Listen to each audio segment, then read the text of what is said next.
معزز سامعین گرامی قدر، سیرت النبی کے حوالے سے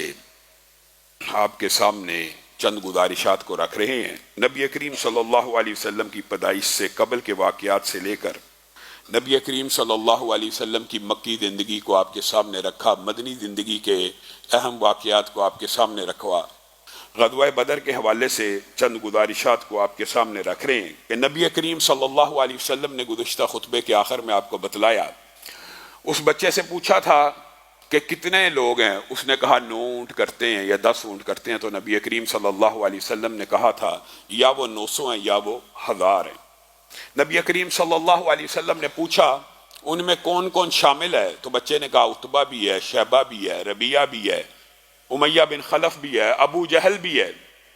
تو نبی کریم صلی اللہ علیہ وسلم نے اس وقت کہا تھا ہذہ مکۃ قد القت الیکم افلاذ کبدھا، اے میرے ساتھیو، اے میرے لشکر والو، اے انصاریو، اے مہاجرو، سن لو،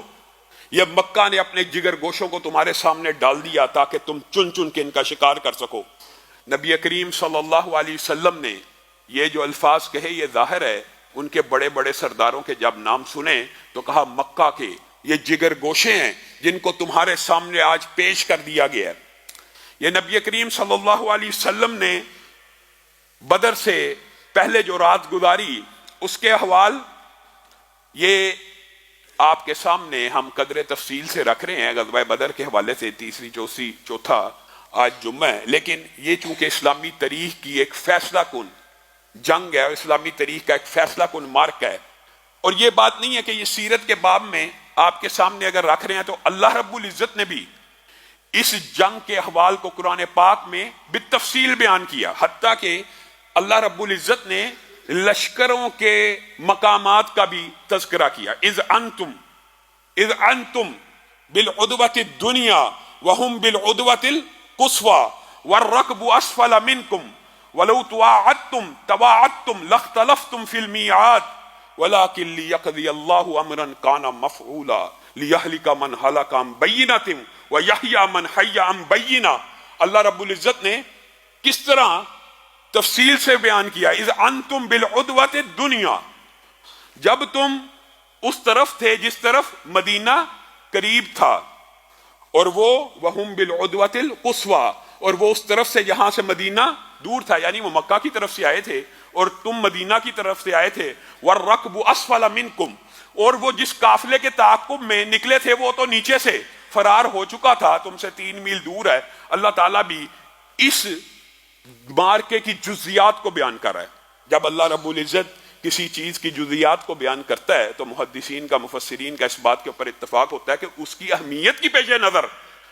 گویا یہ واقعہ مسلمانوں کو پڑھنا ہے، سیکھنا ہے، سمجھنا ہے، اس سے حاصل ہونے والی عبرتوں کو،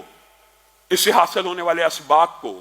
سمجھنے کی ضرورت ہے۔ اسی لیے اللہ رب العزت اس کو بالتفصیل بیان کر رہے ہیں۔ اور اللہ رب العزت نے ایک کتنی عجیب بات کی ہے، وَلَوْ تَوَاعَدْتُمْ لَاخْتَلَفْتُمْ فِي الْمِيعَادِ، اور اگر تم آپس میں معاہدہ کر لیتے کہ ہم نے فلاں دن جنگ کرنی ہے، آپ کے سامنے یہ سارے حالات و واقعات رکھے تھے کہ جنگ کے لیے تو نکلے نہیں تھے، قافلے کے تعاقب میں نکلے تھے، 2 قافلوں میں سے ایک قافلے کا اللہ نے وعدہ کیا تھا، اگر آپ ٹائم ٹیبل مقرر کر کے آپس میں سیٹنگ کر کے وعدہ مقرر کر کے جنگ کی تاریخ کو بھی متعین کر دیتے تو آپ میں اختلاف پڑ جاتا، آپ ایک دوسرے کے سامنے نہ آ پاتے، یعنی گویا آپ کی جنگ وعدے کے مطابق بھی نہیں تھی ہونی۔ وَلَٰكِن لِيَقْضِيَ اللَّهُ أَمْرًا كَانَ مَفْعُولًا، اللہ کو یہ منظور نہیں تھا، اللہ کو کچھ اور منظور تھا، اور اللہ چاہتا تھا اب فیصلہ ہو جائے، لِيَهْلِكَ مَنْ هَلَكَ عَن بَيِّنَةٍ، تاکہ حجت قائم ہو جائے، جو مر رہے ہیں، جنہوں نے کل مرنا ہے بدر میں،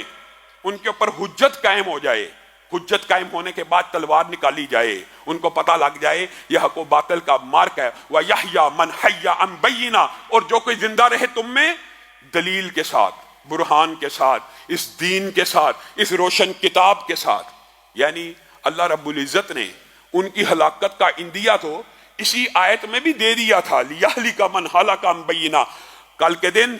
وہ ہلاک ہو جائیں گے جن کے اوپر حجت قائم ہو جائے گی، اور جو زندہ رہیں گے پھر روشن اور بین اور مضبوط دلیلوں کے ساتھ۔ جب اللہ تعالیٰ تمہاری آنکھوں کے سامنے ان کو ہلاک کر دے گا، جن کا لاؤ لشکر ہزاروں کی تعداد میں ہے، تو پھر بھی تمہیں شک رہ جائے گا رب کے اوپر، دین حق کے اوپر، محمد صلی اللہ علیہ وسلم کی رسالت کے اوپر؟ پھر پوری دنیا میں رہتی دنیا کے اندر یہ شک باقی رہ جائے گا کہ 313 نے 1000 سے بڑے لشکر کو جب شکست دے دی؟ یہ بہت بڑی دلیل ہے، یہ بہت بڑا برہان ہے، یہ بہت بڑا ثبوت ہے۔ اور جس نے اب زندہ رہنا ہے یہ امت کے لیے ہے، قیامت تک کے لیے۔ یہ امت دلائل اور براہین کے ساتھ اس رب کے اوپر ایمان بالغیب کے ساتھ زندہ رہے گی، اور اس امت کو یہ یقین ہونا چاہیے کہ ہم حق پہ ہیں، ہم حق پہ ہیں اور وہ باطل ہیں۔ اور اسی لیے اللہ رب العزت نے مومنوں کی پے در پہ مدد بھی اس جنگ سے پہلے اور اس جنگ کے بعد نازل کرنا شروع کر دی۔